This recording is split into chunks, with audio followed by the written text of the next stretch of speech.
Hello, this is my second reading today. Third, actually. This one is for my Starseeds. So, hello, Starseeds. For this reading, I am going to be using my Starseed Oracle deck. This is just going to be a general, toss-up of information that you need to know. What's changing, what's shifting. Also, I would just like to say that I lit this candle for strong passion and love for oneself. I'm also really cleansing a lot today. So if you've been finding that you've been, going through the shift, or you've been noticing the shift happen and you've been cleansing a lot more, you've been feeling the need to cleanse a lot more, clean up around your house a lot more, sage a lot more, whatever it is that you do to cleanse and clean your space. I'm going through the exact same thing. We're shifting and we're letting go of the old to make room for the new, and really getting rid of old energies and old ways of thinking and old ways of processing things. So, spirit guides, ancestors, those who are currently in charge of the shift as it's happening, those who are making sure that we get the messages, the star seeds, the light workers, those who are here to help shift Earth's consciousness and help them. The golden children, inner child, tenderness, innocence were gifts. This is just confirmation that this reading is for you. The flame is all the way in the back. I know it looks a little like it could cause some problems, but it actually can't. The flame is all the way in the back. And then I have my incense holder in front of that, and then the card holder in front of that. Earth School, life lessons, soul growth, study, higher learning. This would be more along the lines of tuning up your gifts, making sure that your intuition is in check. If you haven't tried doing the intuitive exercises on YouTube, I recommend them. I really like them. It's usually ones where whoever's doing the exercise, will think of something or have something in place, and then have you intuitively pick what they picked and see if it's correct. I like to do this often just to test my intuition and make sure everything is up to par. They do this with colors, numbers, animals. Sometimes they even do them with tarot cards. We can do a quick little one when I'm done with your reading. Spirit, is there anything else that they need to know before I dive into the channel messages that I'm hearing from you? Any other cards that can serve as confirmation for them? Anything else? Deep cellular healing. Arcature's energy. Physical and emotional healing. Oh, sweet babies. I'm just going to place these ever so gently. So, what I'm instantly hearing is shadow work, which is actually what I've been doing today. Shadow work can be done in a number of different ways. The way that I've chosen to do my shadow work today is to go back and watch childhood shows from a time when I really felt like I experienced the most trauma. I've gone back and really sat with my inner child and said, it's okay, I can sit here and I can enjoy this. I'm not in any more pain. What I experienced does not define me. It's happened, it's gone, it's not in my current present. I don't have to let it affect me. I then sit down and I journal about why I let something affect me this much, what happened, and how deep did it really affect me now that I'm an adult and I can really see what I couldn't see as a child. Maybe I'm processing things differently, and so it's important that I revisit these moments and look at how was I acting, how did the situation affect me, did I maybe let it affect me a little too much, and how did I let this define my future and how I handle things and process things now, and does this still fit with my way of thinking? How can I fix this? I definitely think that if you've been on TikTok or you've been on Twitter or any social platform and you've been seeing shadow work, shadow work, shadow work, shadow work, it's not a coincidence. The general saying is that if you hear the message, what I was taught growing up anyway, is that if you hear the same message more than 5 times, it's no longer a coincidence, though there are no such things as coincidences. We all know that now, but if you hear it more than 5 times, then it's usually spirit speaking to you through someone else. So if you've been hearing the same things over and over again, or shadow work or anything like that, it's time to get started. You cannot delay your shadow work any longer. You're not going to progress in the ways that you need to in order to really help raise the vibration of humanity if you're not raising up your own vibration constantly by doing constant shadow work. Shadow work is not a one-time thing. It's not a one-time fix. It's something that you have to really dedicate into your routine so that you're constantly going back and seeing if these thoughts and these feelings are still heavily and deeply affecting you, and if so, how can we change that? How can we fix that? The last card that I pulled for you today is going to be Earth Pulsing, Pulse of the Mother, Slow Down, Time in Nature. I actually really love this card. With summer being here and it getting ready to be Cancer season, we're entering into Cancer season. Sit outside. If you play your singing bowl, play your singing bowl. Really sit under a tree, talk to nature, talk to the trees, talk to the flowers, talk to the sky. You know, just really be of nature and not just in it. And yeah, I mean, as starseeds, we already feel very somewhat detached from Earth.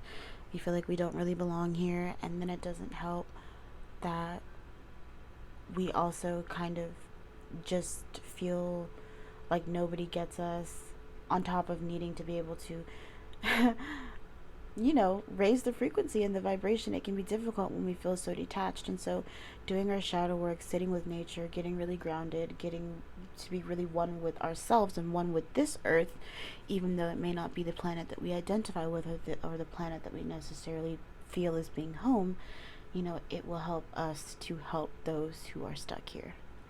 If you know what I mean, then you know what I mean. If you have to ask what I mean by stuck here, then that part of the message probably wasn't for you. You're not that far along in your journey, and you didn't need to hear it.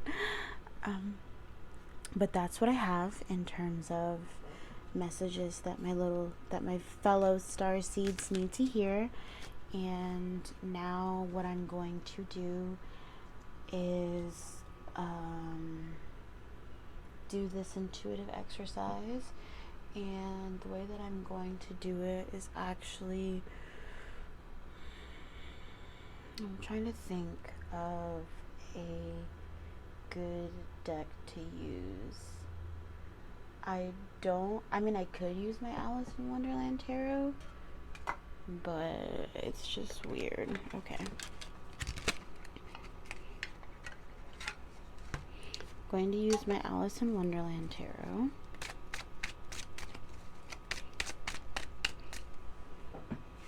Gonna move this. Actually, I'm gonna keep it here. And the way that I'm gonna do this,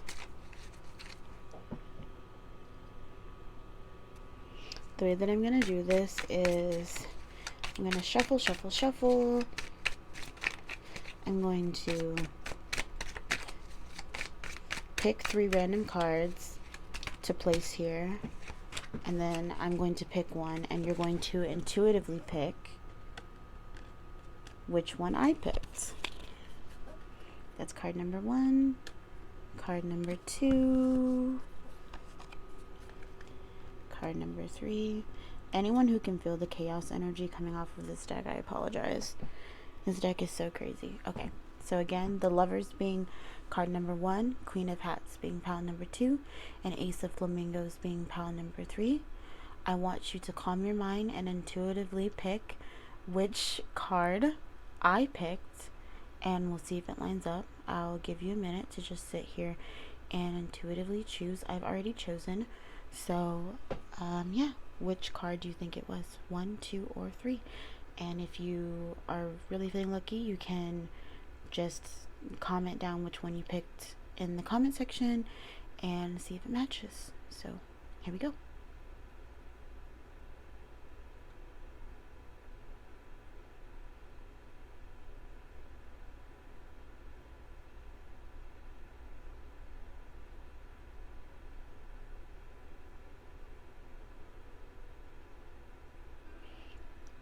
Okay, For those of you who guessed, let's see if you got right. I actually picked the Queen of Hats. I picked card number 2.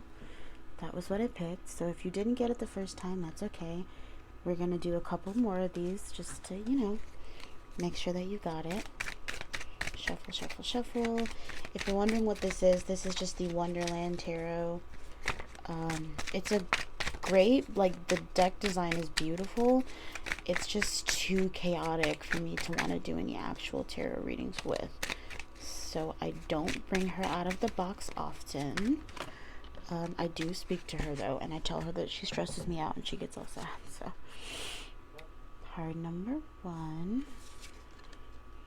card number 2, and card number 3.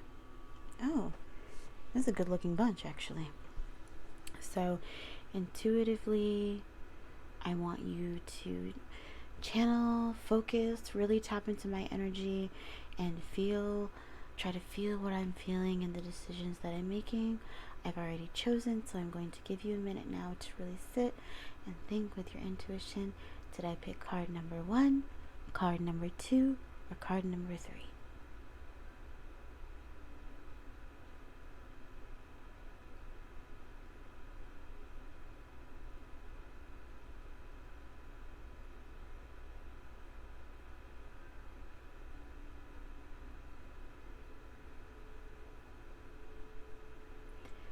Okay, so let's see if you got it right. I actually ended up picking card number 1, the 2 of Swords. Actually, in this deck, it's the 2 of Flamingos. But yeah, that's what I picked. If you didn't get it right this time, it's okay. Like I said, there's several videos that can help you. I'm going to actually do one more for you. I'm going to make... oh my goodness.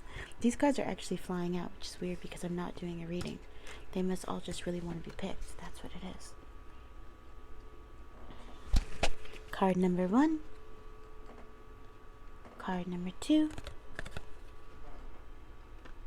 and card number 3.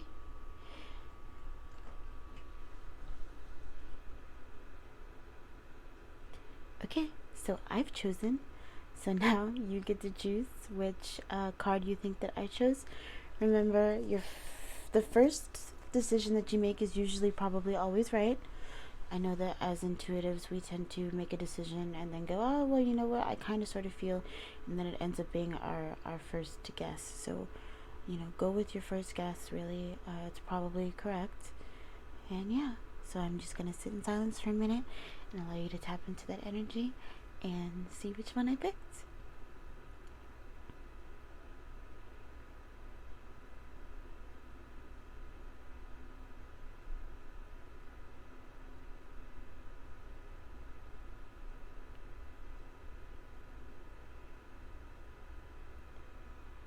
Okay, now let's see if you got it right. I actually ended up picking card number 1 again with the Temperance. I really love the design. I love it so much with the bunny. So that's what I picked. And yeah, I hope that you enjoyed this little intuitive exercise and Starseed update. And yeah, we're all on a different timeline, you know, with our journey. So don't be upset if you didn't necessarily get everything that you wanted to get. Don't be upset if the intuitive test wasn't really what you had expected. It's just for fun. It's an exercise. You can always, you know, continue to practice and strengthen your intuition. There's nothing wrong with that. We don't always get it right on the first time. I don't. That's for sure. So take it easy. Don't be too hard on yourself. Remember to do that shadow work. Whatever shadow work looks like to you, writing, painting, listening to music, anything. Just do it. Express yourself. Really, really, really express yourself. Connect with that inner child and heal so that we can, you know, continue to help heal others as well. I hope you really enjoyed the reading. I hope you enjoyed the intuitive test. And yeah, I hope you enjoyed the whole video. Thank you so much, and I'll talk to you next time. Bye.